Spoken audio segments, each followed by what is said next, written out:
Bismillahirrahmanirrahim.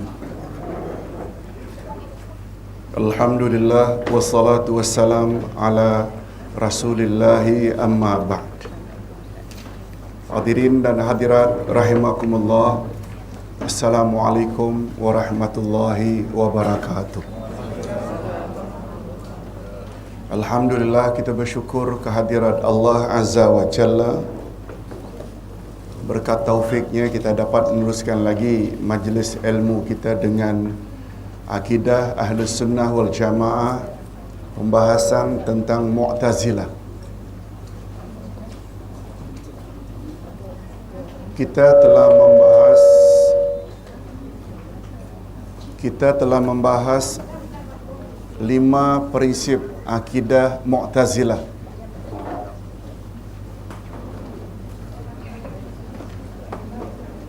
Untuk pengetahuan semua,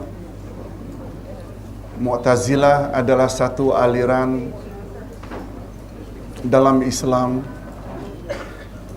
yang lebih mengutamakan akal daripada nas.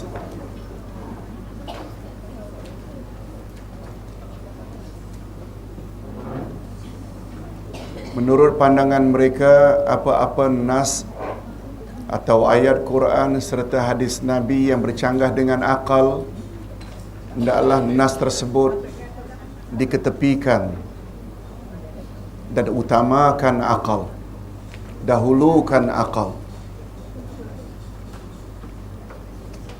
Setelah kita membahas 5 prinsip akidah Mu'tazilah, nah kita ingin lihat dari dekat apa sebenarnya peranan akal. Betulkah muka surat 100? Muka surat 100 iaitu peranan akal.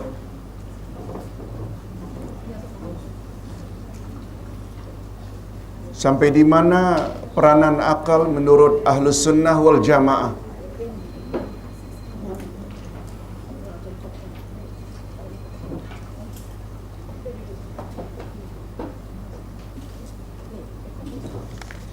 Di antara prinsip asas di dalam kepercayaan puak Mu'tazilah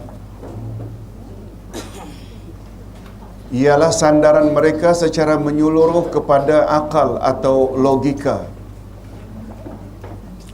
untuk menetapkan hal-hal yang berkaitan dengan akidah atau keyakinan mereka.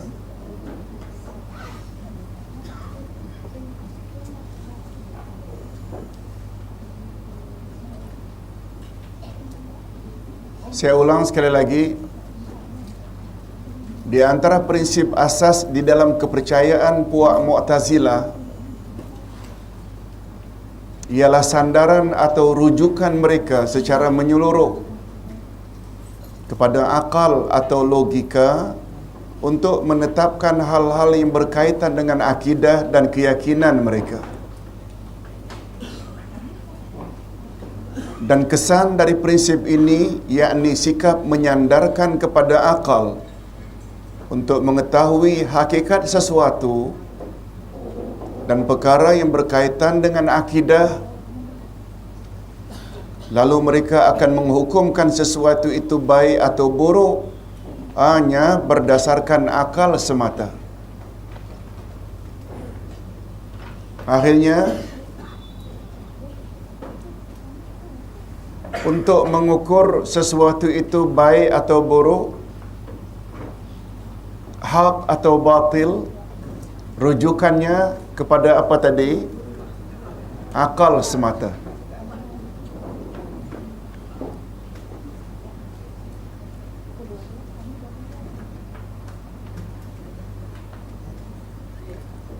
Dan kesan dari sikap terlalu mensucikan atau takdis akal fikiran ini dan membelakangi nas-nas dari Al-Quran dan Al-Hadis yang dianggap bercanggah dengan akal ini, akhirnya muncullah pandangan mereka sebagaimana berikut. Jadi kesimpulan daripada takdis akal, ketepikan Quran dan Sunnah, akhirnya muncullah beberapa ketetapan berikut.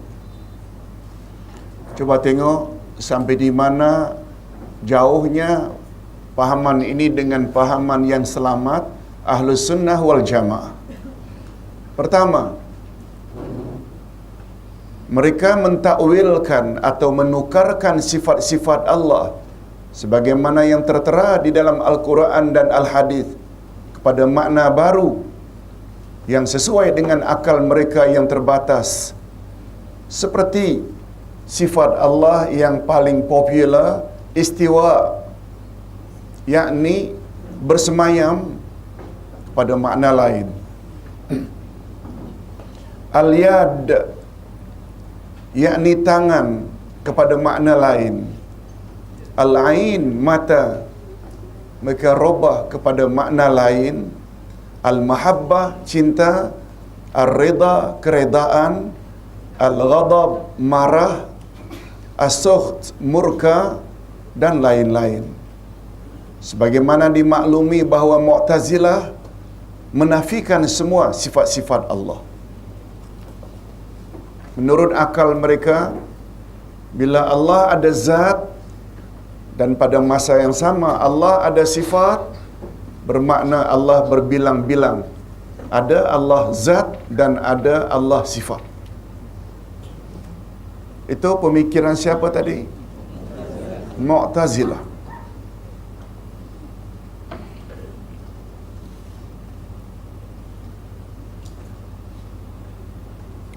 Dari sini kita dapat tahu, bila ada orang mengatakan Allah, jangan katakan di atas aras tapi di mana-mana. Jenis inilah dia. Jangan artikan tangan Allah, tapi mesti artikan kepada kodrat Allah. Inilah dia. Tanpa kita sadari. Ustaz langsung buat contoh sajalah supaya mudah faham. Yang turun bukan Allah pada sepertiga akhir malam, yang turun rahmatnya. Inilah jenisnya. Betul tak? Tersebar luas dalam masyarakat Nusantara.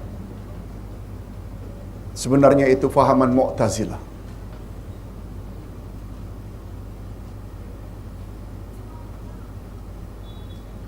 Hadirin dan hadirat, andai kata keluarga tidak dapat diperbaiki, paling kurang perbaiki diri sendiri. Betul tak? Ini dia. Rupanya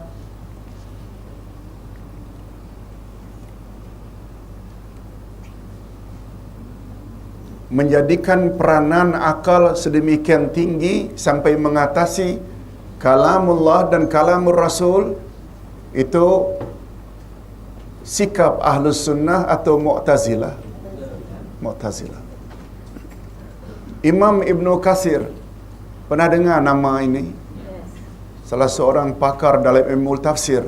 Dalam kitab tafsirnya jelas-jelas menyebut, siapa yang mengatakan Tuhan di mana-mana, itu adalah pandangan Mu'tazilah. Terus saya tanya, Ibnu Taimiyah, Ibnu Qayyim lah yang senantiasa dimusuhi oleh puak-puak tersebut. Imam Ibn Katsir,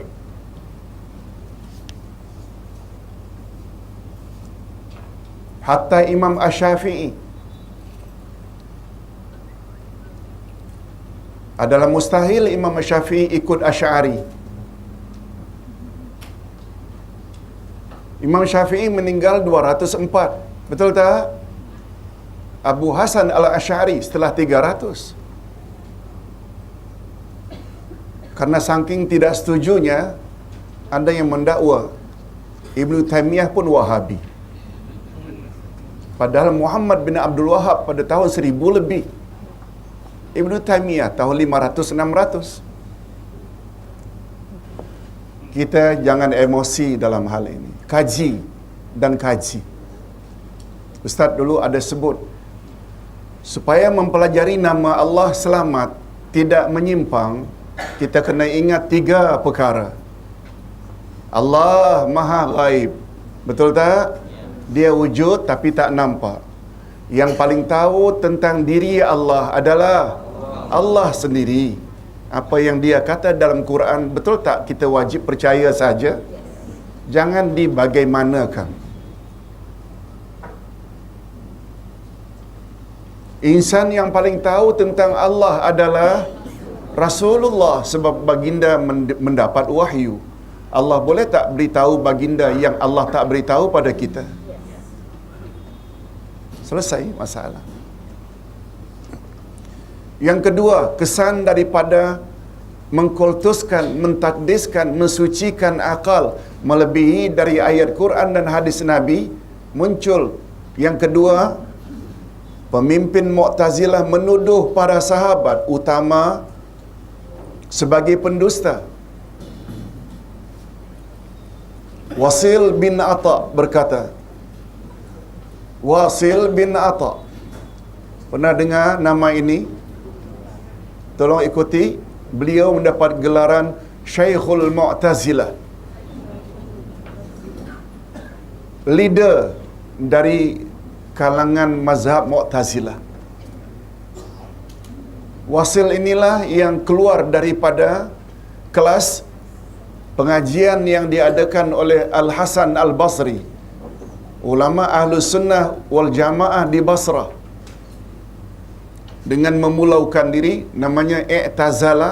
Beliau buat kelas baru, maka pengikut Wasil bin Atha inilah yang dipanggil dengan Mu'tazilah, golongan yang memulaukan diri. Wasil bin Atha berkata, salah satu puak dalam perang Jamal adalah fasik. Barangkali kita pernah dengar istilah ini. Perang Jamal, yakni perang unta, yang terlibat di dalamnya banyak para sahabat, termasuk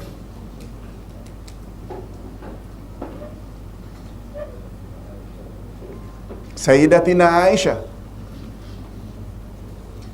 Apakah puak Ali bin Abi Talib, Ammar bin Yasir, Hasan, Hussein, Abu Ayyub Ansari, ataupun puak yang satu lagi, yaitu Aisyah dan Zubair?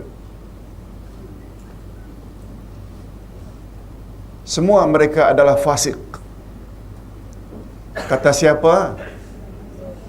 Kata Wasil bin Atha. Siapa Wasil bin Atha?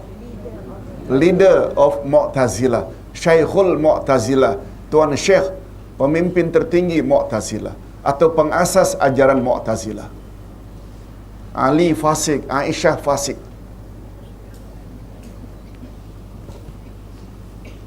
Oleh itu Mu'tazilah mendakwa penyaksian atau syahadah mereka, yakni puak yang berperang dalam perang Jamal, adalah ditolak, tak boleh diterima. Penyaksian mereka tak boleh diterima sebab dianggap tidak adil, dianggap mereka fasik. Salah satu syarat wali dan saksi nikah kan mesti adil, tidak boleh fasik. Oleh sebab itu, imam nikah, sebelum mereka mewalikan perkahwinan atau menjadi saksi nikah, terlebih dahulu mereka diminta untuk mengucap 2 kalimah syahadat dengan harapan mudah-mudahan menjadi balik beriman. Mu'tazilah mendakwa Ali bin Abi Talib dan kawan-kawan, dan pihak lawannya Aisyah dan kawan-kawan, semuanya fasiqin, orang-orang fasik. Setuju tak kalau Ustaz katakan sungguh teruk tuduhan ini? Ali termasuk tak salah seorang yang garanti masuk syurga? Betul tak Aisyah radhiyallahu anha adalah isteri Rasulullah yang paling beliau sayangi? Semua fasik. Hadirin dan hadirat, nah kalau begitu Ustaz, kalau begitu, apa kaedah penggunaan akal? Ulama Ahlus Sunnah wal Jamaah membatasi bidang penggunaan akal sebagai berikut.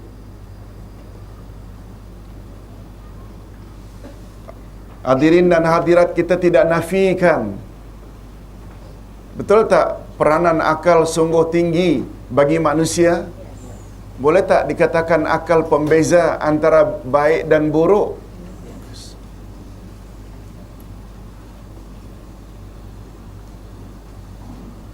Yang pertama, peranan akal. Hendaklah penggunaan akal itu tidak bercanggah dengan nas-nas yang sahih. Apakah dari Al-Quran ataupun Al-Hadis yang sahih.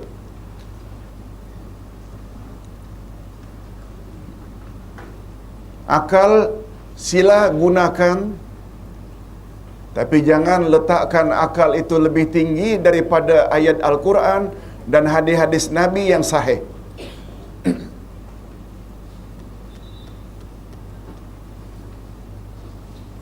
Ustaz buat contoh. Ayat 1 dari surat Al-Isra menyebut tentang Nabi Muhammad telah diperjalankan oleh Allah pada waktu malam yang dipanggil Isra. Tolong ikuti. A'udzubillahi minasyaitonirrajim. Bismillahirrahmanirrahim.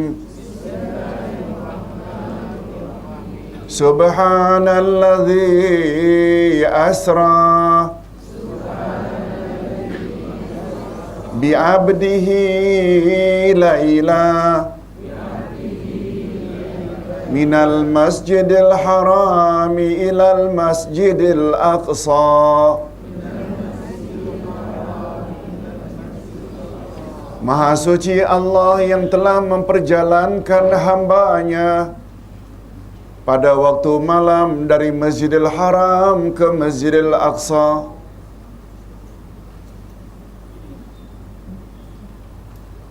Mekah ke Palestin zaman itu pulang balik perlu 1 bulan. 14 hari pergi dengan onta, 14 hari balik. Tapi itu ditempuh oleh Nabi bukan hanya Isra, tambah Mi'raj yang jauh, lebih jauh lagi berbanding Isra. Berangkat habis Isyak, balik sebelum subuh. Betul tak? Menurut akal tak logik. Tapi kita wajib beriman tak? Betul tak? Atas dasar itu Abu Bakar mendapat gelaran As-Siddiq yang membenarkan apa saja yang datang dari Rasul. Itu contoh ayat Quran. Itu sebabnya Mu'tazilah berpandangan Isra' Mi'raj memang wujud, tapi hanya dalam mimpi. Tapi hanya dengan roh. Kalau mimpi kita pun boleh. Betul tak? Lagi hebat mimpi kita.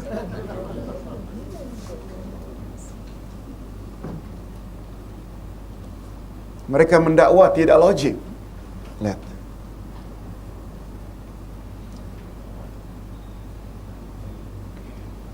Itu sebabnya beliau mendapat gelaran As-Siddiq. Dan menurut pandangan Ahlus Sunnah, As-Siddiq betul-betul kedudukannya di bawah Nabi. Ketika Allah menyebut 4 golongan yang confirm mendapat siratal mustaqim. Ulaikal ladzina an'ama Allahu 'alaihim minan nabiyyin was-siddiqin wasyuhada was-salihin. Siddiqin disebut setelah nabiyin, memberi isyarat bahawa kedudukan siddiq cukup tinggi. Paling tinggi dari kalangan umat setelah para rasul. Itu sebabnya bagi kita yang berpahaman Ahlus Sunnah wal Jamaah, ada tak kewajarannya Abu Bakar jadi khalifah pertama?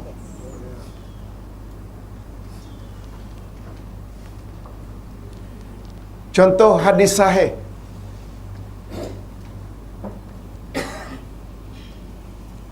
Pengganti membasuh kaki.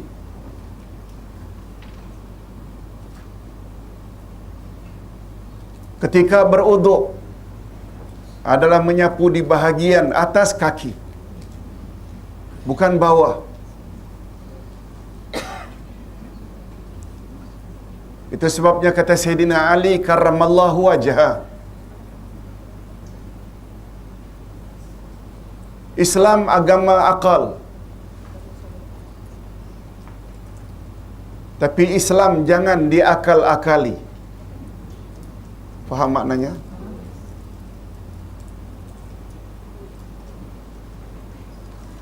Oleh sebab itu, apabila Islam boleh diakal-akali, menyapu bawah sepatu adalah lebih logik berbanding menyapu di atas sepatu. Tapi Nabi suruh atas sepatu. Logiknya yang terdedah dengan kotorkan di bawah. Betul tak? Akal bukan segala-galanya. Bagi kita, bila sesuatu yang bercanggah dengan ayat Quran dan hadis Nabi, dengan akal, ayat Quran dan hadis Nabi mesti kita utamakan. Oleh sebab itu, wahai orang-orang yang mempertikaikan poligami, wahai orang-orang yang mempertikaikan faraid, kononnya anak lelaki lebih 2 ganda dari anak perempuan, kononnya tidak logik. Jangan. Kamu secara tidak langsung keluar dari Ahlus Sunnah menjadi Mu'tazilah. Sebab akal tak di atas. Setuju tak kalau Ustaz katakan Allah yang mencipta kita, dia adalah lebih tahu dan lebih bijak dalam menetapkan hukum? Hadirin dan hadirat yang rahimakumullah, adapun yang kedua, kaedah penggunaan akal. Yang pertama tadi apa dia? Hendaklah penggunaan akal tidak bercanggah dengan nas-nas yang sahih, sama ada ayat Quran atau hadis Nabi yang sahih. Yang kedua, dalam hal yang tidak berkaitan dengan perkara-perkara gaib, dalam hal-hal yang tidak berkaitan dengan perkara-perkara gaib yang tidak mungkin dapat diketahui melainkan melalui wahyu sahaja. Maknanya, akal boleh tak digunakan dalam hal-hal yang tidak ada kaitannya dengan perkara gaib? Boleh. Gunakanlah akal.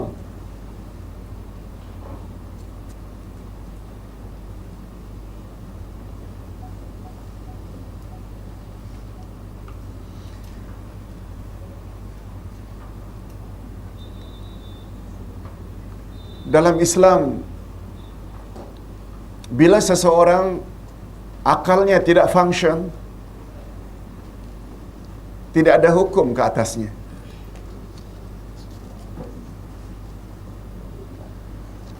Di dalam keramaian di padang sana, orang semua berpakaian.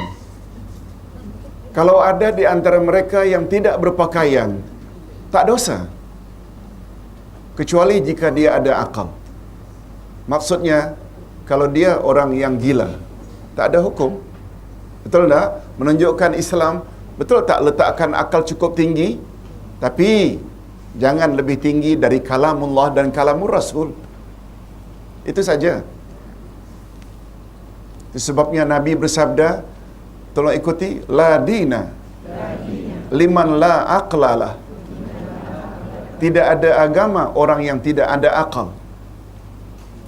Iyalah, macam mana dia tidak beragama kalau tidak ada akal? Lebih-lebih lagi untuk beribadat. Orang gila boleh tak beribadat? Tak boleh. Apa sebab? Syarat pertama ibadat mesti niat. Macam mana orang gila berniat? Sebab dia tak dapat membezakan mana yang hak, mana yang batil. Dia tak dapat membezakan mana arah kiblat. Barangkali dia akan salat tanpa pakaian. Barangkali dia salat dalam keadaan junub dan tanpa uduk. Betul tak? Yang dapat melakukan itu hanya orang yang ada akal. Yang ketiga, hendaklah mendahulukan nas an-naqlu daripada akal fikiran al-aqlu dalam perkara-perkara yang tidak jelas hikmah dan rahasianya, terutama dalam perkara yang dikenal dengan tauqifiyah. Apa makna tauqifiyah, Umar? Apa makna tauqifiyah? Yes. yang asal atau yang terhenti dengan ketetapan Allah dan Rasul. Kita hendaklah utamakan nakal daripada akal. Apa makna nakal? Nakal bukan bahasa Melayu ya. Dia nakal ini maknanya pindah.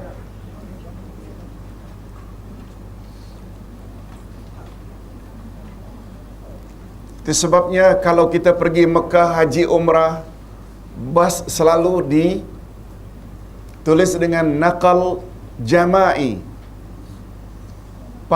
public transportation. Nakal jama'i, jama'i public. Nakal itu transport. Memindahkan kita dari satu stesen ke stesen lain. Nakal. Betul tak bahasa Melayu sudah iktiraf bahawa pandangan itu dinukil atau saya nukil dari kitab anu. Ada kata nukil tak? Maknanya kita pindahkan. Jadi kalau dalil-dalil nakal, maknanya dalil yang kita pindahkan sama ada dari ayat Quran atau hadis Nabi. Faham maknanya nukil? Nukil, nakal. Jadi dalil-dalil nakal maknanya dalil yang berasal dari mana? Yang kita pindahkan dari mana? Quran dan sunnah Nabi. Dalil akal pula kita pindahkan dari sini, dari minda kita. Itu kan akal. Tolong ulang. Nakal, akal. Bila bertembung antara nakal dengan nakal, mana kita patut utamakan? Termasuk kita patut utamakan nakal. Lebih-lebih lagi yang datangnya secara tauqifiyah. Nah, tauqifiyah tadi kita sebut terhenti. Ustaz buat contoh. Maghrib 3 rakaat. Subuh 2 rakaat. Zuhur, Asar, Isyak 4 rakaat. Bilangan rakaat salat-salat fardu itu adalah tauqifiyah. Boleh tak kita ganti-ganti? Tak logik lah. Nabi, kalau zaman Nabi bolehlah. Zaman sekarang kita sangat busy pada waktu Zuhur dan Asar mencari rezeki. Mengapa tidak jadi dua-dua saja? Subuh sepatutnya 8 rakaat, masa banyak. Kita coba nak masukkan unsur akal. Nak buat contoh ni, nak buat contoh. Kita coba nak masukkan unsur akal. Kalau ada pun perubahan itu, masih boleh. Yang 4 jadi 2 atas izin Rasul. Sempena qasar bila musafir. Betul tak? Suka-suka hati tak boleh. Nabi ada sebut tak bila bejanamu, bekasmu dijilat anjing, hendaklah kamu basuh dengan 7 kali air mutlak, dan yang pertama dengan air bercampur. Nabi suruh bercampur tanah air pertama. Zaman itu tak ada sabun. Begitu pandangan Soekarno.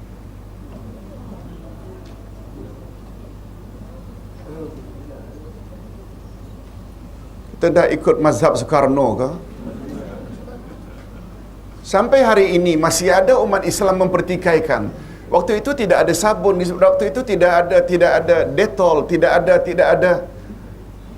Nah, kata Ahlus Sunnah wal Jamaah, dengan tanah itu untuk jilatan anjing berkekalan hingga kiamat, sebab ia datang secara tauqifiyah. Dan Ustaz difahamkan para saintis akhir zaman sudah mengkaji, rupanya ada di dalam tanah zat-zat yang dapat membasmi bakteria-bakteria yang datang dari air liur anjing. Allahu Akbar. Hari ini baru tahu. Itu dah 15 abad yang lalu Nabi sebut. Betul tak?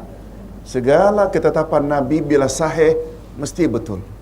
Apalagi Allah sebut pada ayat 3 dan 4 dari surat An-Najmi.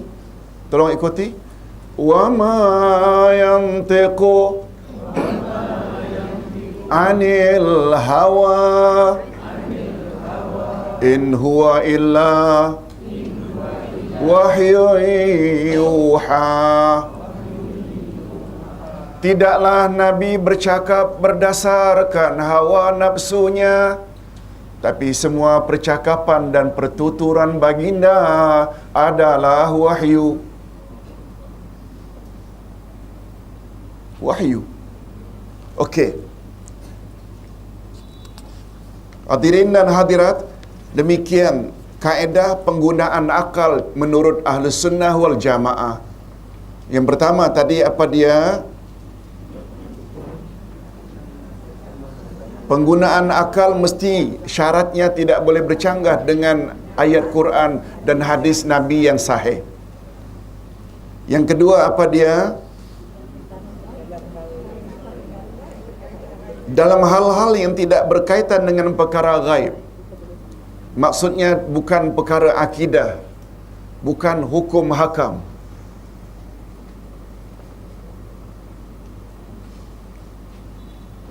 Sebab kadang-kadang masyarakat kita letakkan adat lebih tinggi daripada agama. Betul tak? Itu termasuk salah.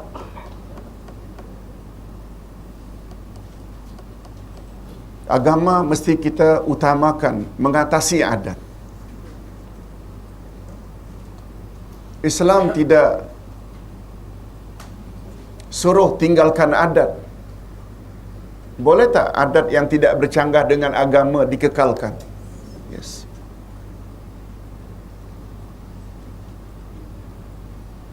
Oleh sebab itu, masyarakat Melayu, masyarakat Islam yang adatnya selalu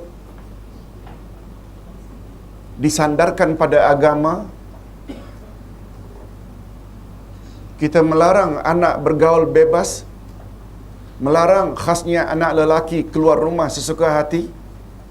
Bukan hanya adat, tapi memang itu kehendak agama.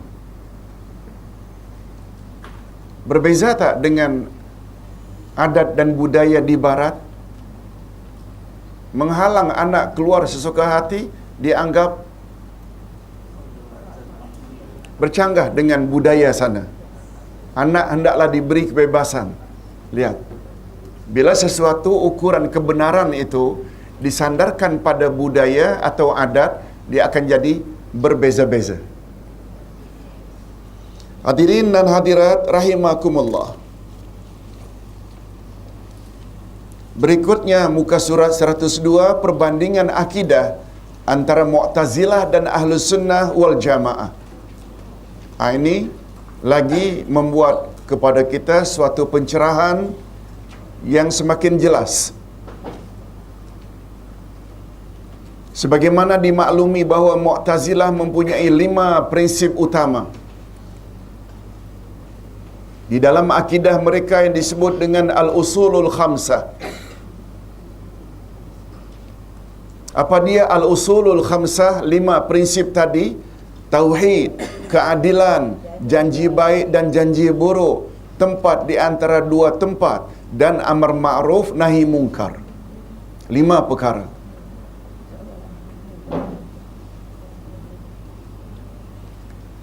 Bagi kita yang berpahaman Ahlus Sunnah wal Jamaah, kalau hanya sekedar memperkatakan yang 5 tadi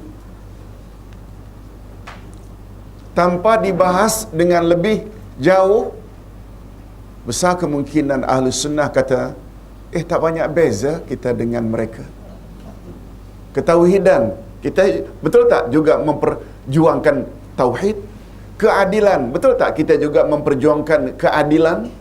Amar ma'ruf nahi mungkar, janji baik janji buruk. Paling-paling dari yang 5 itu satu saja yang kita rasa agak janggal, iaitu berada di antara 2 tempat. Syurga tidak, neraka tidak, kafir tidak, mukmin tidak. Ini agak janggal. Tapi 4 tadi betul tak istilahnya serupa dengan kita? Kalau tak dikaji. Nah, dalam hal ini, pertama sekali, perbezaan Ahlus Sunnah wal Jamaah dengan Mu'tazilah dalam bab peranan akal. Mu'tazilah, menurut mereka akal, menurut keyakinan Mu'tazilah adalah seperti berikut. Ada 6 poin. Akal adalah hujah atau dalil yang tertinggi.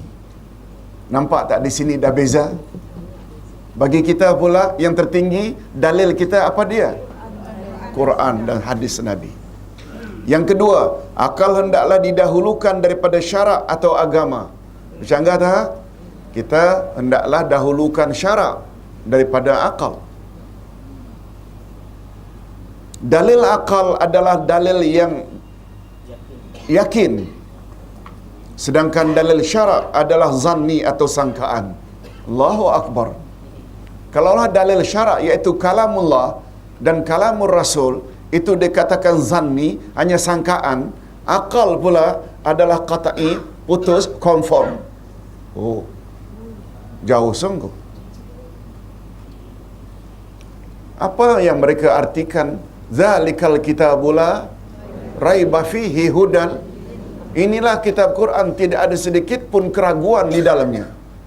Tak tahu Mu'tazilah terjemahkan macam mana. Yang keempat, pahala dan azab ditentukan oleh akal. Lihat. Itu sebabnya hadirin dan hadirat, berkaitan dengan poin yang keempat ini, pahala dan azab ditentukan oleh akal. Pandangan Mu'tazilah terhadap zaman fatrah.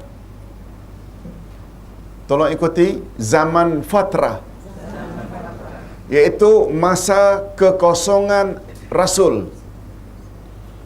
Rasul meninggal dunia, betul tak? Tidak serta-merta pada hari yang sama diangkat Rasul baru. Ada tak masa kosong? Nabi Isa diangkat ke langit. Betul tak? Kekosongan Rasul, 600 tahun kemudian baru Nabi Muhammad diangkat. Zaman itu namanya zaman fatrah. Bukan fitrah. Fitrah itu naluri. Tolong ikuti, fatrah. Fa, ta, titik 2. Ra, ha. Kalau fitrah, fa, ta. Ta besar. Ra. Itu naluri. Tolong ulang. Zaman fatrah. Manusia yang hidup di zaman fatrah, kekosongan Nabi, menurut Mu'tazilah, bila buat dosa, juga akan diazab oleh Allah.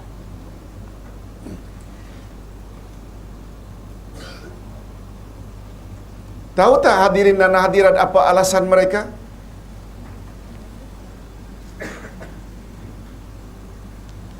Walaupun Rasul tak ada, tapi kan mereka ada akal. Tu dia. Kita kan sedang bercakap tadi, pahala dan siksa ditentukan oleh akal.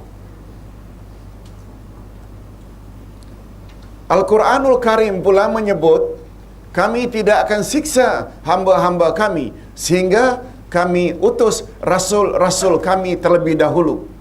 Apa maknanya? Apa maknanya? Allah akan siksa tak sebelum Rasul wujud? Ha? Sebelum Rasul datang, Allah tak siksa. Sebab Allah dah sebut, kami tidak akan siksa hamba-hamba kami sehingga diutus Rasul kepada mereka. Boleh faham maksudnya? Maknanya dengan ketiadaan Rasul, malah kita berani mengatakan, bukan hanya di zaman fatrah. Jangan terkejut kalau Ustaz berpendapat, orang kafir hari ini bila mati belum tentu masuk neraka. Andai kata mereka tidak sampai dakwah Islam kepada mereka. Barangkali di kutub utara, di kutub barat, di Eskimo, ada orang yang baru baligh, 16 tahun, 17 tahun. Ibu bapaknya tahu tentang Islam, sengaja sembunyikan keterangan tentang Islam. Tidak sampai pendakwah Islam ke telinga mereka. Jangan kata mereka masuk neraka. Apa sebab? Apa sebab? Dakwah Islam tidak sampai pada mereka. Walaupun Nabi Muhammad sudah diutus, beliau dah wafat. Penerusnya kan para ulama. Betul tak? Berapa banyak pendakwa-pendakwa yang tidak sampai di, jangankan pertengahan Afrika, di pertengahan Kalimantan pun ada yang tak sampai. Justru yang sampai itu adalah missionary. Ustaz pernah sebut di sini, menurut kajian DDII, Dewan Dakwah Islam Indonesia, di pertengahan Kalimantan ada 18 helipad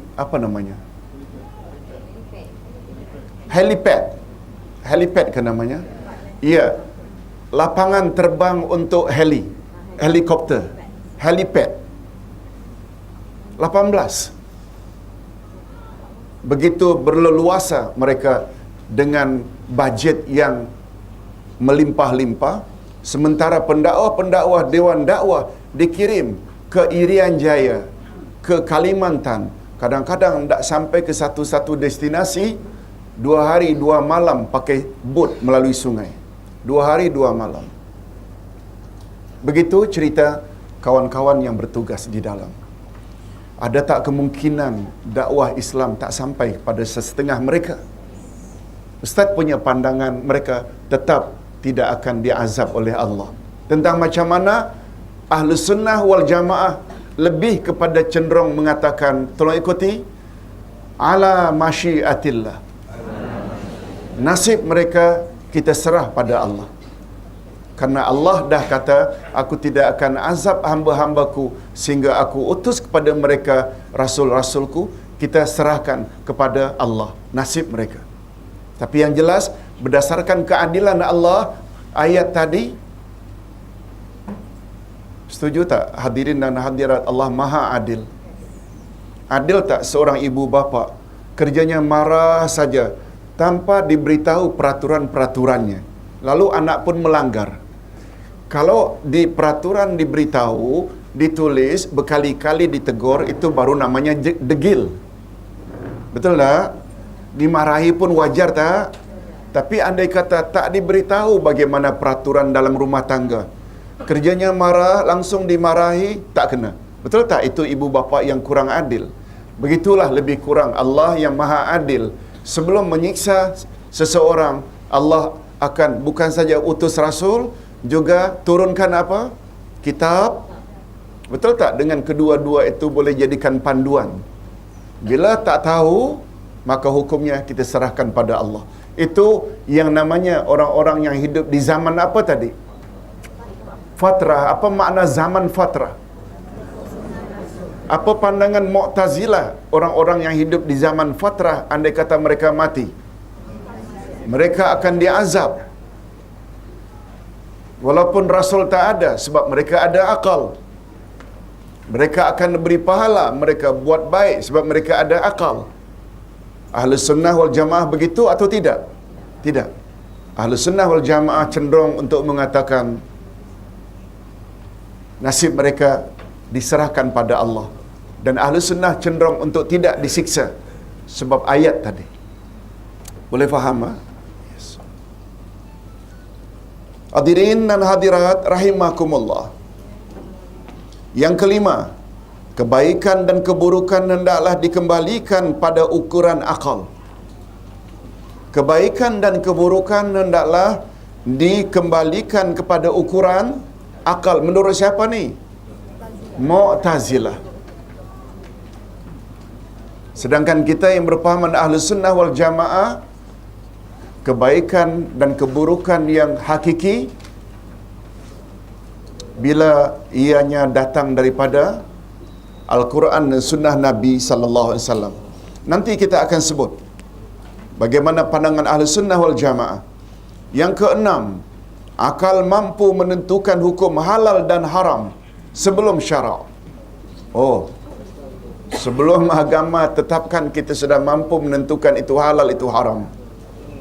Nah sekarang kita tengok apa pandangan Ahlus Sunnah wal Jamaah dalam hal ini.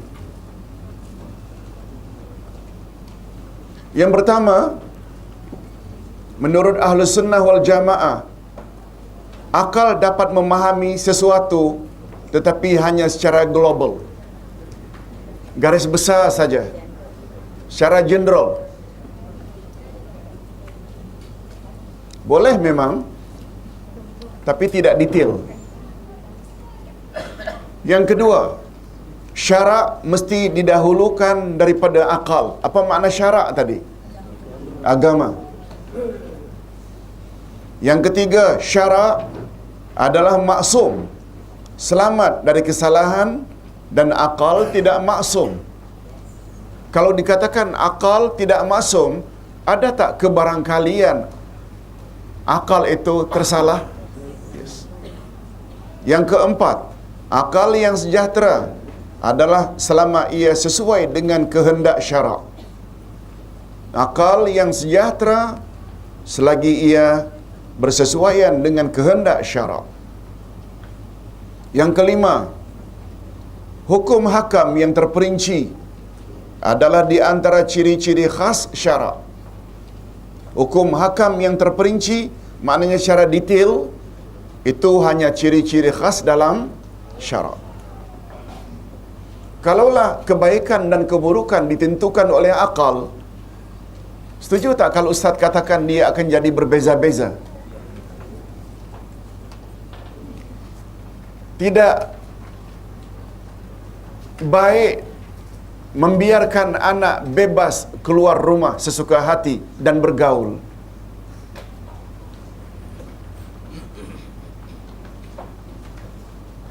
Beza tak antara pandangan barat dengan pandangan timur? Tak usah dari sudut agama, timur dengan barat pun lain.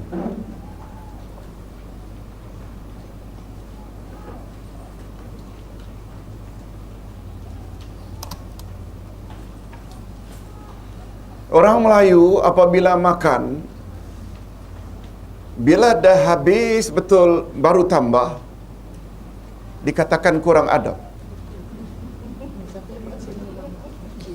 Sampai licin baru tambah.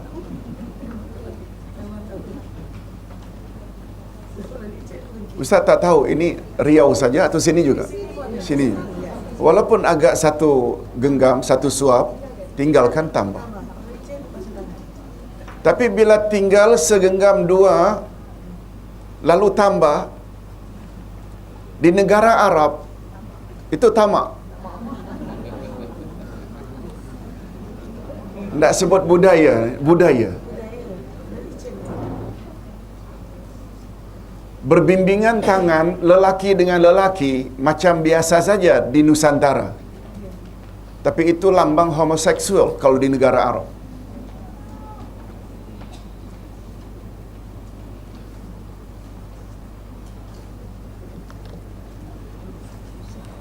Memegang kepala orang tua, apalagi Tuan Syekh, kurang ajar di sini.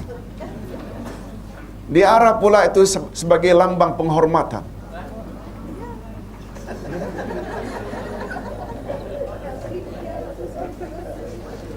Pegang kepala, cium dahinya. Kalau di Nusantara, kalau tak kena sepak.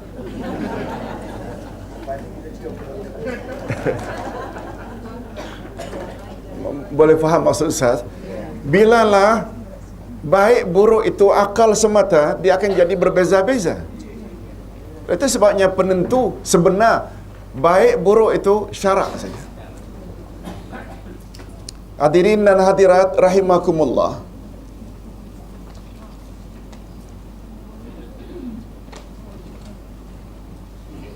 Segala sesuatu dihukumkan boleh sehingga datang hukum syarak.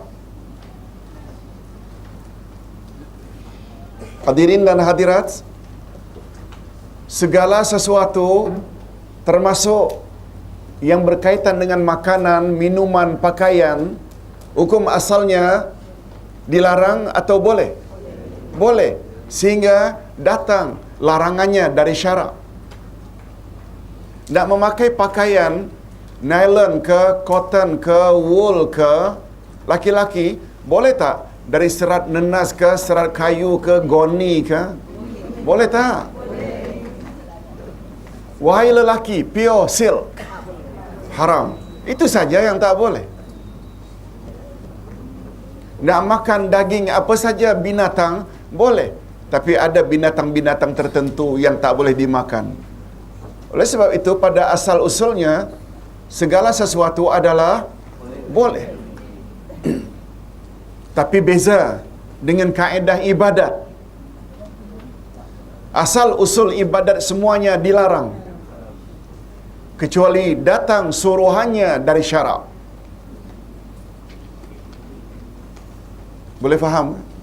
Maknanya, bila ibadat, perlu tak ada petunjuk Rasul? Tidak ada petunjuk Rasul, bid'ah namanya.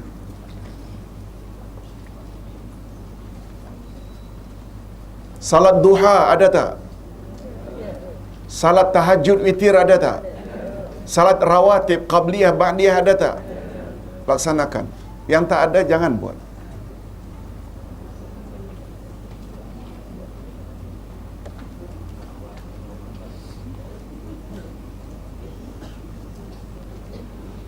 Ustaz tadi ditanya sebelum kelas, Ustaz, apa hukum mengangkat tangan setelah uduk ketika berdoa?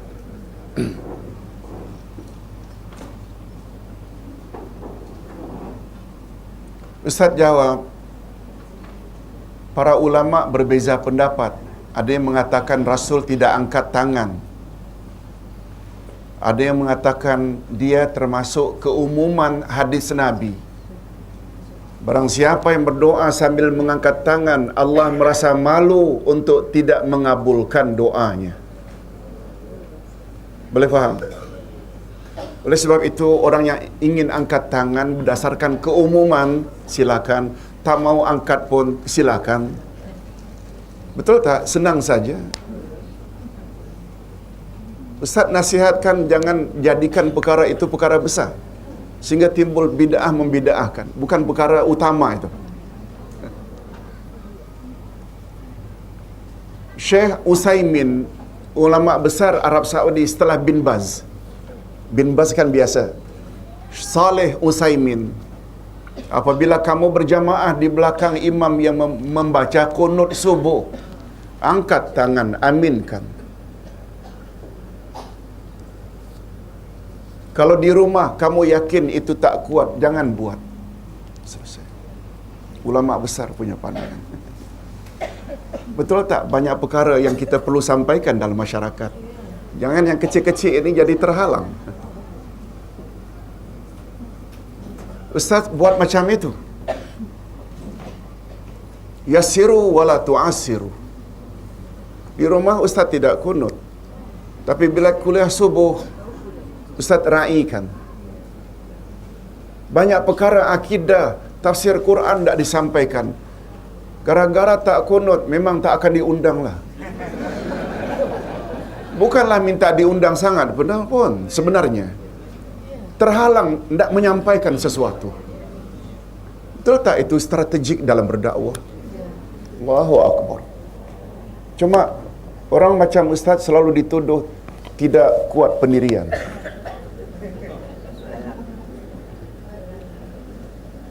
Ustaz dari fakulti dakwah. Ustaz diajar ilmu dakwah. Ada orang yang istilahnya kita mesti straightforward. Okey. Tak boleh. Rasulullah dalam approach-nya berbagai-bagai. Betul tak? Tapi dalam masalah prinsip, akidah, itu kita tak boleh tolak ansur. Itu sebabnya mengapa Ustaz sebut selalu Al-Madad itu tak boleh terhadap Rasulullah setelah baginda wafat. Orang marah-marahlah. Sebab itu perkara yang perlu didedahkan. Betul tak? Betul tak masyarakat banyak kadang-kadang terlalu terpengaruh dengan serbannya orang. terlalu terpengaruh dengan janggutnya orang, terlalu terpengaruh dengan pakaiannya orang, terlalu terpengaruh dengan anak cucu Rasulullah. Kita tak. Betul tak? Berpakaian Melayu, songkok ala Soekarno. Bagi ustaz yang mustahak, akidah baik, ibadat baik, akhlak dengan semua orang baik. Jangan dibesar-besarkan perkara yang tak prinsip. Boleh faham? Hadirin dan hadirat, Ustaz insya-Allah punya prinsip seperti ini yang Ustaz yakini sampai Ustaz kembali ke rahmatullah. Ustaz yakin macam itu. Ya, Ustaz harap para jemaah dapat faham masalah ini. Sebab tahun 90 dulu ada 2-3 orang jemaah yang berkeras minta Ustaz robah.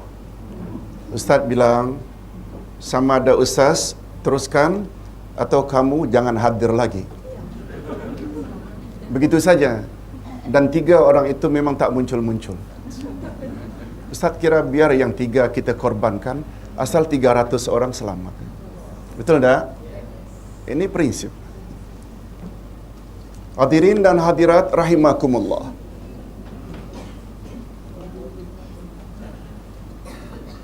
Janji baik dan siksa sangat tertakluk pada dalil syarak. Apa sebab? Janji baik, janji buruk tertakluk pada dalil syarak. Apa sebab? Dia menyangkut perkara gaib. Bila menyangkut perkara gaib, betul tak itu pembahasan akidah? Pembahasan akidah boleh tak terlalu banyak masuk unsur akal? Tak boleh. Yang ke-8, peranan akal hanya sebagai sumber. Peranan akal hanya sebagai sumber tambahan setelah Al-Quran dan As-Sunnah. Kesimpulan akal tidak ditolak selagi ia tidak bercanggah dengan 2 sumber asas tersebut, yakni Al-Quran dan As-Sunnah. Hadirin dan hadirat, di antara dalil dan hujah Ahlus Sunnah wal Jamaah bahawa peranan akal sangat terbatas dan ia tidak boleh mendahulukan dalil-dalil syarak ialah beberapa kenyataan Allah di dalam firman-Nya. Tolong ikuti. Inil hukmu illa lillah.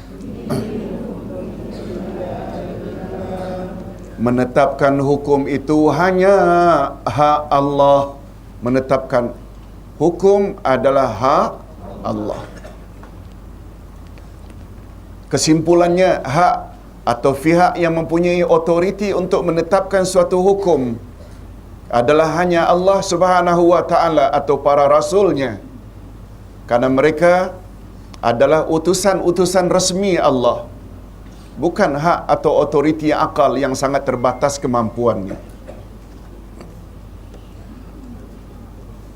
Izinkan Ustaz untuk sebutkan perkara yang menjadi pembahasan semasa. Nasihat ikhlas. Hukum hudud Allah yang tetapkan. Jangan ada rasa benci terhadap hukum itu. Untuk melaksanakan, kita serahkan kepada pihak berkuasa atau yang ada otoriti dalam pemerintahan. Perwakilan-perwakilan, bahaslah silakan. Sebagai rakyat, kewujudan hukum Allah ini hendaklah menjadi impian setiap kita. Ada tak di antara orang Islam Nusantara yang mengatakan melaksanakan hukum hudud itu adalah orang bodoh?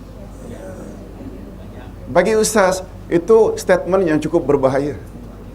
Betul tak? Itu hukum Allah. Kalaupun ada dalam hati tak begitu senang, jangan cakap. Jangan ucap. Boleh tak merosakkan 2 kalimah syahadat? Ustaz tidak bermaksud mencampuri urusan pemerintahan, tapi kita belajar. Betul tak? Bila bab hukum itu otoriti siapa?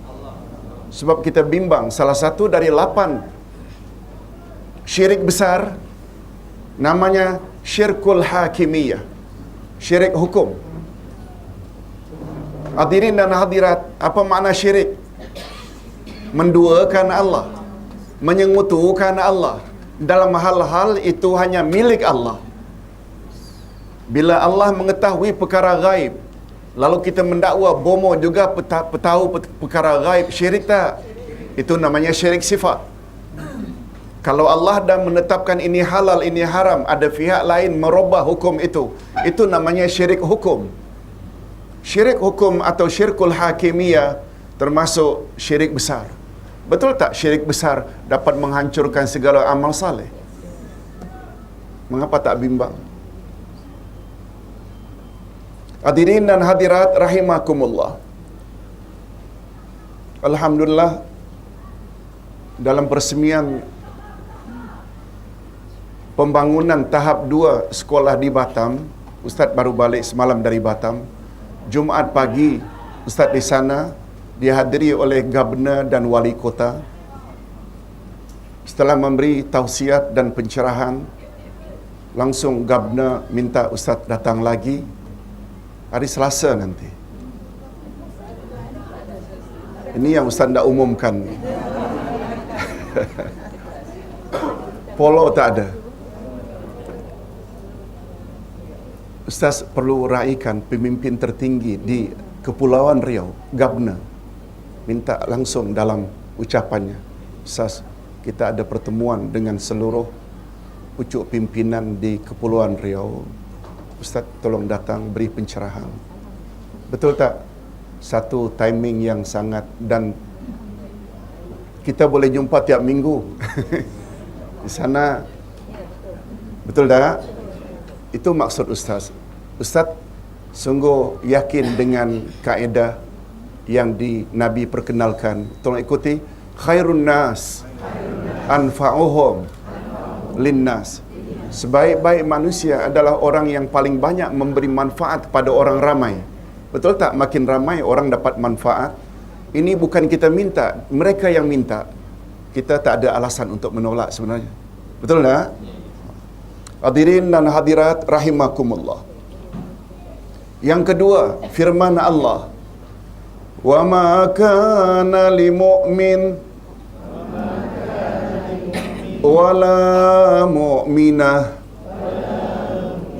idza qadallahu wa rasuluhu amra ay yakuna lahumul khiyaratu min amrihim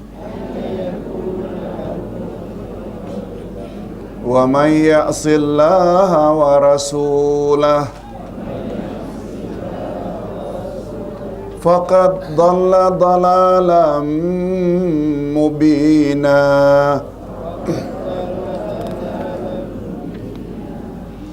Dan tidaklah patut bagi laki-laki yang mukmin dan tidak pula bagi perempuan yang mukminah apabila Allah dan Rasul-Nya telah menetapkan suatu ketetapan hukum, akan ada bagi mereka pilihan yang lain tentang urusan mereka. Barang siapa mendurhakai Allah dan Rasul-Nya, maka sesungguhnya dia telah sesat yang nyata. Na'udzubillah. Kesimpulan, orang-orang yang beriman, apakah lelaki atau wanita, tidak berhak membuat pilihan hukum sekiranya hukum atau ketetapan itu telah ditetapkan oleh Allah dan Rasul-Nya. Siapa yang mendurhakai atau menolak ketetapan Allah dan Rasul-Nya, maka ia digolongkan orang yang sesat dan sangat nyata kesesatannya. Na'udzubillah. Hadirin dan hadirat, ini bukan ustaz yang cakap ya. Allah yang cakap. Ayat berapa tadi? Al-Ahzab 36. Al-Ahzab 36. Ini bahaya. Orang yang hanya, kalau di Indonesia namanya Islam KTP, Islam kartu penduduk, Islam tanda KTP, KTP, kartu tanda penduduk, Islam IC, Pada IC saja Muslim, Muslimat, tapi tidak salat, tidak puasa, masih rasuah, dedah aurat. Mereka berhak tak berbuat demikian? Tak berhak. Dengan kata lain, Muslim dan Muslimat perlu tak tertakluk dengan ketetapan Allah dan Rasul selagi mereka berada di atas muka bumi? Boleh tak dengan kata lain mereka tidak, no choice, tidak ada alternatif kecuali taat Allah, taat Rasul. Itu sebabnya Ustaz selalu sebut hakikat, dua kalimah syahadat ada 3 rukunnya. Rukun pertama ucap dengan lidah 2 kalimah syahadat. Yang kedua benarkan isi kandungannya dalam hati tanpa ragu. Yang ketiga apa dia? Al-amal bil arkan, laksanakan dalam tindak tanduk tuntutan 2 kalimah syahadat. Apa tuntutan asyhadu alla ilaha illallah? Ucapan kita asyhadu alla ilaha illallah menuntut dari diri kita ini apa? Taat Allah. Betul tak? Wa asyhadu anna Muhammad Rasulullah, taat Rasul. Apa makna taat? Buat suruhan, tinggalkan larangan. Tapi menamakan diri Muslim, Muslimat, mukmin, mukminat, suruhan tak dibuat, larangan tidak dijauhi. Mukmin ke atau munafik? Cakap tak serupa bikin. Bahaya tak? Sungguh banyak di kalangan umat Islam Nusantara tahu rukun salat 13, tahu rukun puasa 2, tahu rukun haji, tapi banyak yang tidak tahu rukun 2 kalimah syahadat, padahal itu rukun Islam yang pertama. Betul tak? Jangankan 13, 10, 7, satu saja rukun salat tak dibuat, salat tidak sah. Rukun puasa 2, berniat pada waktu malam kalau itu puasa wajib, dan menahan makan dan minum segala yang membatalkan puasa sejak terbit fajar hingga terbenam matahari. Betul tak? Niat saja tapi breakfast biasa, lunch biasa, tak jadi. Atau tak breakfast sampai maghrib tapi tak niat. Betul tak? Satu saja dari rukun tak sah. Mengapa tak fikir tentang rukun 2 kalimah syahadat? Sebabnya buku pertama yang Ustaz tulis tahun 80, Hakikat 2 kalimah syahadat. Rukunnya ada 3. Rukun la ilaha illallah ada 2, syarat la ilaha illallah ada 7. Perkara-perkara yang boleh membatalkan la ilaha illallah ada 14. Betul tak? Di dalam perpustakaan kita sangat kurang buku akidah. Betul tak? Yang banyak buku ibadat saja, akhlak, ibadat, akhlak, ibadat. Akidah sangat kurang. Padahal 2 kalimah syahadat diletakkan sebagai rukun pertama. Betul tak? Dia yang sepatutnya diberi keutamaan dan prioriti. Itu sebabnya kita belajar akidah macam ini dirasa perlu tak? Sangat perlu. Betul tak? Cuma dulu Ustaz pernah beritahu, kalau kita belajar ni, ada yang kita patut ambil dan ada pula yang kita patut jauhi. Yang patut ambil namanya ta'limud doa. Bila guru mengajar agar kita jauhi seperti Mu'tazilah, namanya ta'limul inzar, untuk kita jauhi. Tapi untuk menjauhi dengan lebih sempurna, perlu ilmu tak? Yes. Hari ini Ustaz sebutkan, siapa yang percaya Tuhan di mana-mana, itu pahaman Mu'tazilah. Nah, perlukah dikekalkan lagi? Dah ada maklumat. Betul tak? Yang betulnya Allah di mana?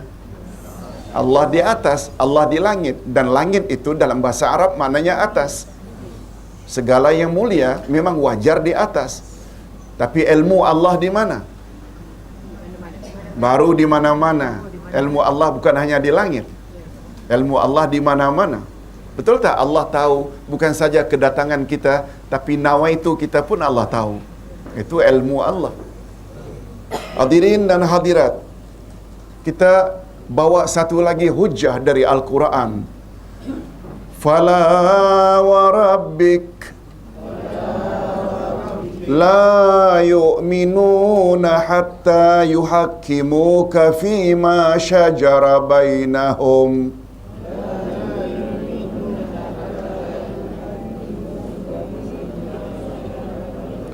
summa la yajidu fi anfusihim haraja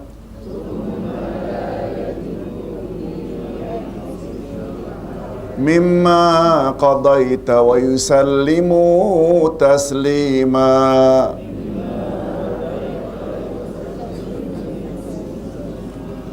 Maka demi Tuhanmu, mereka pada hakikatnya tidak beriman, sehingga mereka menjadikan hakim, sehingga mereka menjadikan kamu hakim dalam perkara yang mereka perselisihkan. Kemudian mereka tidak merasa keberatan dalam hati mereka terhadap putusan yang kamu berikan, dan mereka menerima dengan sepenuhnya. Siapa maksudnya mereka menjadikan kamu hakim? Kamu siapa? Rasulullah sallallahu alaihi wasallam. Kesimpulannya, Allah Subhanahu wa taala menafikan iman seseorang sehingga ia menjadikan Rasulullah sallallahu alaihi wasallam sebagai rujukan tentang hukum di dalam perkara yang mereka perselisihkan, dan mereka menerima pakai hukum tersebut dengan senang hati tanpa sedikit pun rasa keberatan. Oleh sebab itu, andai kata kita dah biasa ikut tuan guru kita punya ajaran, ada kemungkinan tak ada orang bawa hadis-hadis Nabi yang sahih beritahu berbeza dengan amalan kita? Sikap yang selamat kita terima yang dari Rasul ke kekal dengan amalan guru kita? Rasul, dengan rasa senang hati. Kalau kita terpaksa terima pun, tapi dalam hati apa namanya, mangkel, rasa bengkak, tak senang hati, itu pun tak beriman masih. Sekedar nak meraihkan, tapi dalam hati tetap tak suka, itu pun tak beriman. Allah Subhanahu Wa Taala bersumpah, wa rabbik, demi Tuhan. Hadirin dan hadirat rahimakumullah. Itu sebabnya bila datang dari Rasul sallallahu alaihi wasallam, sikap kita hendaklah sami'na wa ata'na. Kita ambil satu lagi firman Allah surat Al-Mulk ayat 10. Wa qalu law kunna nasma'u aw naqil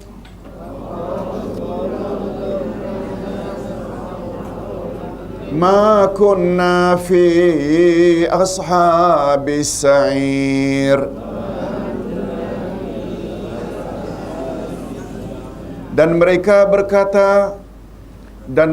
berkata, sekiranya kami mendengarkan atau memikirkan peringatan itu, niscaya tidaklah kami termasuk penghuni-penghuni neraka yang menyala-nyala. Walaupun orang-orang musyrikin mempunyai akal, namun akal mereka itu tidak berguna bagi mereka. Sekiranya akal mereka berperanan untuk menentukan hukum atau mampu memberi hidayah, petunjuk dengan sendirinya kepada al-haq atau kebenaran, niscaya pastilah akal itu berguna. Ustaz, jelaskan sedikit. Hadirin dan hadirat, surah ini atau ayat ini terdapat dalam surat Al-Mulk. Perkataan ini ni, waqalu, mereka berkata, ini siapa mereka? Penghuni neraka. Penghuni neraka berkata. Ustaz ulang. Dan mereka berkata, siapa mereka? Penghuni neraka. Sekiranya kami dulu mendengar atau memikirkan peringatan itu atau menggunakan akal, Niscaya tidaklah kami termasuk penghuni neraka yang bernyala-nyala. Tolong ikuti sambungan ayat 11. Fa'tarafu bizambihim fasuhqan li ashabis sa'ir. Mereka mengakui atau iktiraf akan dosa mereka. Dosa apa? Tak mau mendengar dan tak mau gunakan akal. Lau kunna nasma au naqil. Kata penghuni neraka, kalaulah dulu di dunia kami mau suka mendengar ayat-ayat Quran ditafsirkan, hadis Nabi disyarahkan, itu mendengar. Au naqil, kami gunakan akal, sudah tentu kami tidak akan dilemparkan di dalam api neraka. Alhamdulillah, hadirin dan hadirat, kita gemar mendengar seperti ini, dah terkeluar dah daripada golongan ini. Cuma satu lagi, kita kena gunakan akal. Apa contohnya Ustaz gunakan akal?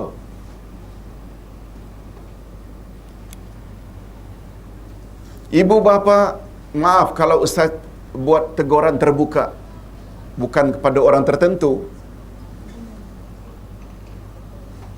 Akalnya mengatakan bahawa anak perlu lulus dengan cemerlang. Ekoran daripada akal yang dia gunakan, dia tuitionkan anak. Datangkan guru kalau mampu. Tuitionkan anak. Betul tak? Motifnya, objektifnya, matlamatnya supaya anak lulus dengan cemerlang. Pada masa yang sama dia juga akan tahu. Dia juga tahu dan yakin dia dan anaknya juga akan ditanya di alam kubur. Pertanyaan dalam alam kubur lagi mudah sebab soalan bocor. Tak sebagaimana soalan SPM. Man rabbuka wa man nabiyuka wa man ma imamuka wa ma qiblatuka wa ma dinuka. Siapa Tuhanmu, siapa nabimu, apakah pedomanmu, apa kiblatmu, apa agamamu. Betul tak? Itu semua soalan bocor. Cuma yang jawab bukan dengan tulisan, bukan dengan mulut, tapi dengan amal. Mengapa anak tidak diberi bimbingan akidah? Mengapa anak tidak diberi bimbingan ibadat? Mengapa anak tidak disuruh cintakan Rasul? Mengapa anak tidak dibimbing dengan Al-Quran? Bukan setakat tajwid, tapi juga tafsir. Tertumpu kepada lulus SPM saja. Agar anak lulus ujian Munkar wa Nakir diabaikan. Kurang gunakan akal. Lulus, tak lulus SPM boleh ulang lagi. Tak lulus di sana, kena belasah anak. Di mana kasih sayangmu terhadap anak-anak? Minta maaf. Cakap ikhlas. Betul tak? Itu maksudnya. Mereka dulu di dalam neraka menyesal. Kalaulah dulu kami banyak mendengar, kalaulah dulu kami gunakan akal, sudah tentu nasib kami tidak macam ini. Kan itu kasarnya. Nah, hadirin dan hadirat, kita masih ada peluang tak untuk memperbaiki keadaan? Masih. Masih. Ya. Jangan fras. Hadirin dan hadirat rahimakumullah. Nah, satu lagi ayat untuk pertemuan pagi ini. Wa ahallallahu al-bai'a wa harrama ar-riba.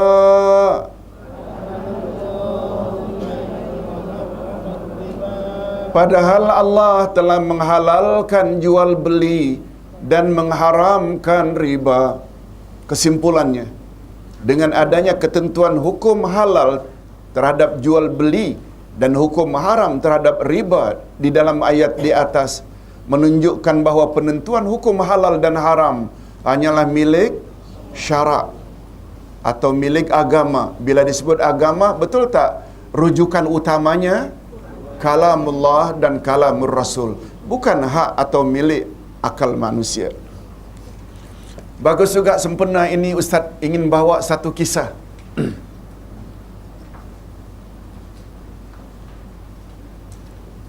Pada satu hari Odi, bukan Udai. Udi datang pada Nabi. Udi seorang sahabat yang latar belakangnya Nasrani, agama Kristian. Udi inilah yang pernah ditegur oleh Nabi karena setelah memeluk Islam dia masih lagi memakai salib, cross. Sehingga kata Nabi, "Wahai Udi, lemparkan berhala yang ada di dadamu itu." Nabi gunakan cross ini berhala. Udi yang sama datang. "Ya Rasulullah, mengapa Allah Subhanahu wa taala katakan tentang Yahudi dan Nasrani?" Tolong ikuti. "Ittakhazu ahbarahum wa ruhbanahum arbabam min dunillah." Mereka orang-orang ahli kitab Yahudi dan Nasrani telah jadikan ulama-ulama mereka sebagai Tuhan yang mereka sembah selain Allah. Boleh faham? Ayat mengatakan Yahudi dan Nasrani menyembah ulama-ulama mereka selain Allah. Ini yang membuat Udi yang latar belakangnya Nasrani datangi Rasul. "Ya Rasulullah, sebagaimana Tuan maklum saya kan dulunya Nasrani, kami tak pernah beribadat kepada ulama kami." Coba dengar apa jawaban Rasul. Betul tak insan yang paling layak menafsirkan Quran dan paling tepat adalah Rasulullah? Nah ini pahaman Kasim Ahmad satu hal lagi. Akal. Betul tak? Kononnya tafsiran Nabi dah tak relevan lagi. Sudah tak up to date lagi. Oh, bahaya. Bagi kita, insan yang paling layak menafsirkan Al-Quran adalah insan yang kepadanya Quran itu diturunkan. Betul tak? Andai kata Nabi pun tersalah, betul tak on the spot akan dibetulkan oleh Allah? Itu kelebihannya. Itu sebabnya dalam ilmu tafsir, Ustaz selalu sebut, tafsir yang paling tinggi kualitinya bila ayat Quran ditafsirkan oleh ayat yang lain. Yang kedua, bila ayat Quran ditafsirkan oleh hadis Nabi. Yang ketiga, bila ayat Quran ditafsirkan oleh aqwalus sahabah, pandangan-pandangan para sahabat, sebab mereka adalah murid-murid Rasul. Yang paling bawah sekali dengan akal. Coba dengar jawaban Nabi. "Wahai Udi, yang Allah maksudkan mereka telah menyembah padri, pendeta mereka, bukan dengan makna rukuk dan sujud depan pendeta. Yang Allah maksudkan, Allah katakan dalam Taurat dan Injil hukum sesuatu haram. Ulama-ulama Yahudi dan Nasrani kata halal. Allah katakan halal dalam Alkitab Taurat dan Injil, lalu dirubah, dipindah dari halal menjadi haram. Ini yang dimaksudkan oleh Allah. Mereka telah menyembah ulama-ulama mereka." Hadirin dan hadirat, menyembah ulama mereka dalam hal itu menghalalkan apa yang ulama halalkan walaupun bercanggah dengan Taurat dan Injil, sama tak dengan sikap merubah hukum Allah? Dapat faham? Dia dari situ tu yang punya otoriti menentukan halal haram adalah Allah. Lalu Yahudi dan Nasrani berikan otoriti menghalalkan dan mengharamkan itu pada ulama. Betul tak ini namanya syirik? Syirik apa namanya tadi? Syirik hukum. Syirik hukum, syirik besar atau kecil? Itu sebabnya bila Allah dah sebut dalam Al-Quran, wa ahallallahu al-bai'a wa harrama riba. Manalah tahu 100 ke 200 tahun akan datang ada mufti yang mengeluarkan hukum riba, hari ini halal hukumnya. So far tak ada lagi. 100 tahun akan datang andai kata. Nah, zaman itu umat Islam pun ikut pandangan mufti. Padahal Al-Quran betul tak berkuat kuasa hingga kiamat. Itu bermakna umat Islam itu telah menyembah mufti, telah beribadat pada mufti. Ibadat maknanya bukan rukuk sujud ya. Memberi hak Allah kepada seseorang, syirik tak hukumnya? Dah ibadat lah namanya itu. Boleh faham ha? Ini menjadi lebih clear lagi. Cuma Ustaz lupa ayat berapa itu. Ittakhazu ahbarahum wa ruhbanahum arbabam min dunillah. Nah, masa pun dah habis.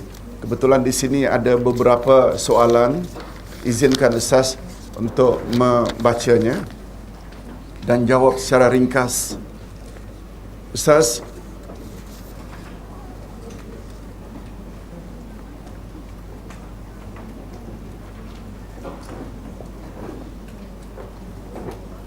adakah dalil dari Nabi untuk melakukan salat subuh setiap pagi Jumaat dengan membaca surah yang mempunyai ayat-ayat sujud tilawah? Apa hukumnya?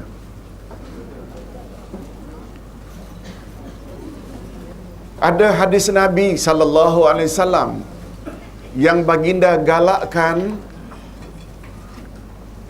supaya pagi subuh Jumaat itu rakaat pertama baca surat As-Sajdah. Yang datang dari Nabi As-Sajdah. Rakaat kedua pula surat Al-Insan.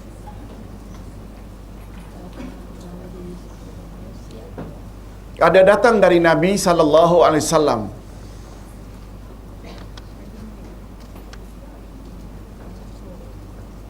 Cuma hari ini Ustaz tengok ada satu trend. Karena subuh agak lewat, pernah sampai 6-10 minit. Betul tak? Sekarang dah mula berkurang balik. Atas dasar itu, para imam mengambil satu kebijaksanaan.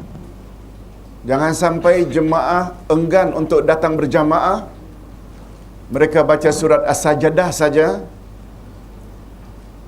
Kalau surat As-Sajdah ada 30 ayat, mereka bagi dua surat Sajadah ini. 20 pertama, rakaat pertama, sujudkan pada ayat 15. Betul tak? Ayat 15 sujud, kemudian bangun. 16 sambung lagi, 16, 17, 18, 19 ke. Lalu mereka rukuk. I'tidal sujud 2 kali, naik Al-Fatihah. Kemudian yang kedua itu sambungan sajadah.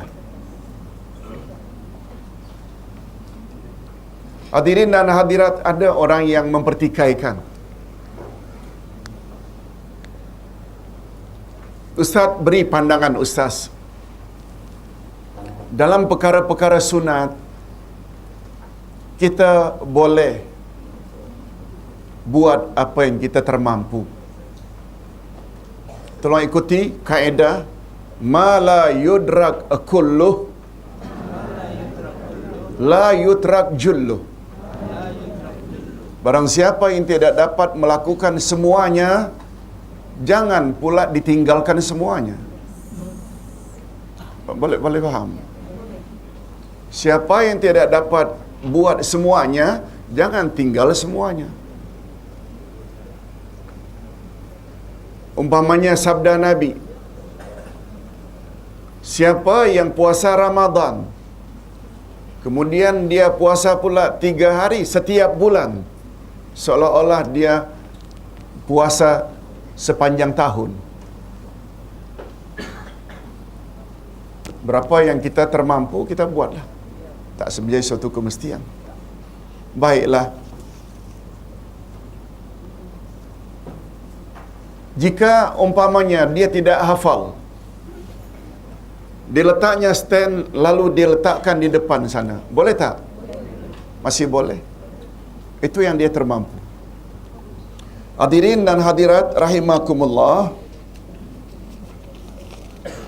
Seseorang dalam satu rancangan di stesen radio terkenal di kalangan umat Islam telah mengatakan tahlil, membaca talqin dan menghadiahkan Al-Fatihah kepada yang telah meninggal dunia adalah tidak salah dari segi syariat dan tiada larangan daripada Nabi Muhammad sallallahu alaihi wasallam. Bagaimana kita harus respon kepada pandangan itu? Beliau turut mengatakan sahabat Rasul juga melakukan perkara-perkara yang tidak pernah dilakukan oleh Rasulullah sallallahu alaihi wasallam.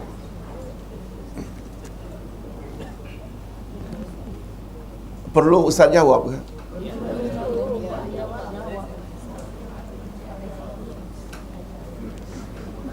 Jawabannya begini. Masalah ini sudah menjadi budaya dah, sehingga susah untuk ditinggalkan. Bila disebut sunnah Nabi, ada namanya sunnah fi'liyah. Ditinjau dari satu angle, tolong ikuti sunnah fi'liyah, sunnah tarkiyah. Sunnah fi'liyah, sunnah yang Nabi buat. Sunnah tarkiyah, sunnah yang Nabi tinggal. Makna sunnah fi'liyah, sunnah yang Nabi buat. Nabi ada tak buat qabliyah subuh, rawatib, qabliyah zuhur dan lain-lain? Nabi ada buat tak? Itu termasuk sunnah apa? Fi'liyah. Nabi ada buat tak salat duha, tahajud, witir? Itu sunnah fi'liyah.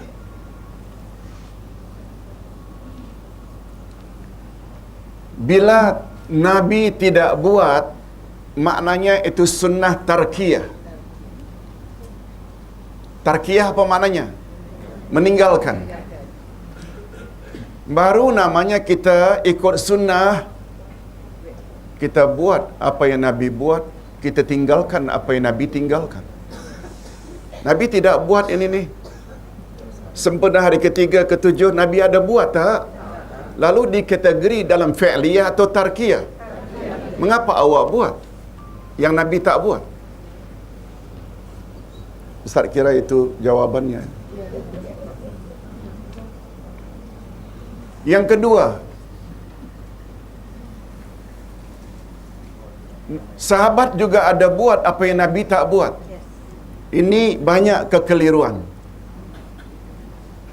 Sunnah Nabi ada namanya sunnah fi'liyah, ada qauliyah, ada takririyah. Betul tak? Apa makna sunnah fi'liyah yang Nabi buat? Termasuk tak salat-salat tadi? Duha, tahajud, witir. Sunnah qauliyah, sunnah yang Nabi ucap. Nabi pernah tak menyebut dalam hadis, innamal a'malu binniyat, sesungguhnya amal diterima berdasarkan niat? Nabi ada sebut tak? Nabi ada sebut tak? La yadkhul jannah qati'ur rahim, tidak akan masuk syurga orang yang memutuskan silaturahim. Itu sunnah ucapan. Takririyah apa maksudnya? Bahasa lain, takririyah ketetapan Rasul. Definisi sunnah takriyah, definisi sunnah takririyah, definisi Nabi tengok sahabat buat, Nabi dengar sahabat sebut, Nabi tidak tegur. Itu maksudnya Nabi diam. Nabi bila diam maknanya Nabi setuju tak? Dia jadi sunnah takririyah. Seorang sahabat Allahu Akbar salat, lalu Nabi terdengar dia baca Allahu Akbar kabira walhamdulillahi kathira subhanallahi bukrata wa asila. Manil qail, siapa yang cakap itu? Ana ya Rasulullah. Ketika engkau ucap itu, 70,000 malaikat turun dari langit. Nabi tidak ajar. Tapi Nabi sebab dari sudut lain ada satu kaedah. Haram ke atas Nabi diam dalam ketika hajat. Haram Nabi diam ketika hajat. Bila sahabat buat itu, andai kata itu tidak benar, dilarang oleh agama, wajib tak Nabi tegur? Nah sekarang Nabi bersikap diam, tidak menegur. Maknanya Nabi setuju. Boleh faham? Okey. Bila sahabat buat, jangan cakap sekedar sahabat buat. Ketika itu Nabi ada tak menyaksikan apa yang dia buat? Betul tak? Sunnah Nabi ketika seseorang meninggal dunia, apa kata Nabi? Masak olehmu, beri makanan kepada mereka yang sedang sibuk karena ditimpa musibah. Termasuk tak itu sunnah fi'liyah? Yang kita pula ramai-ramai makan di rumah. Nabi ada buat begitu ke? Fi'liyah ke itu atau tarkiyah? Ustaz kira cukup itu je lah jawabannya. Walau bagaimanapun ini masalah selalu jadi masalah dalam masyarakat. Hadirin dan hadirat, ada jemaah ke minta Ustaz tahnik cucu? Ini ada nama lain lagi. Hafi Nur Fariha. Oh, itu ya. Ada baby. Silakan.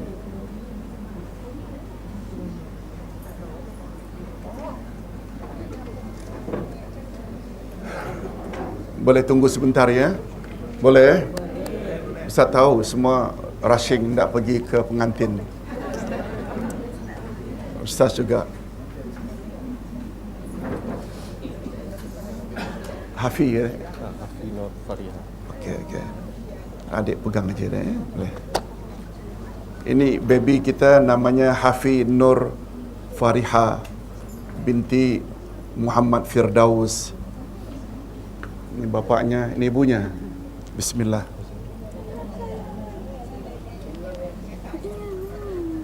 Kakak.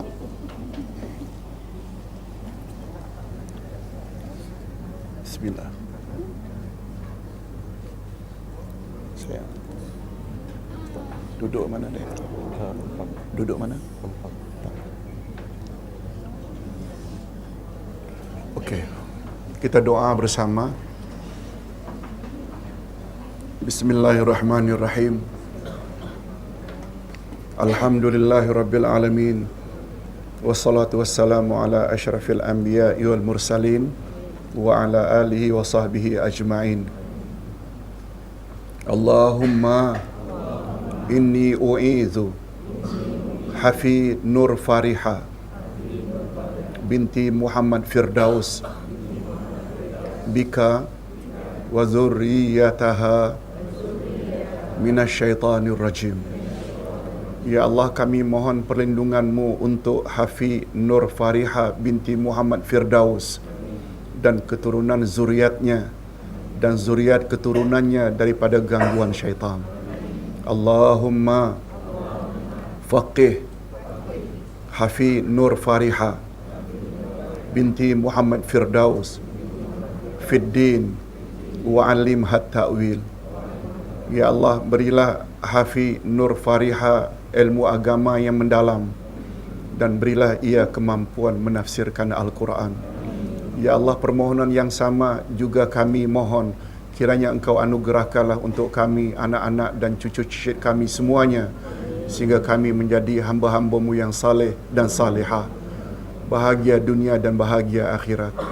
Sallallahu ala nabiyyina Muhammad wa ala alihi wa sahbihi ajma'in. Walhamdulillah rabbil alamin. Okey.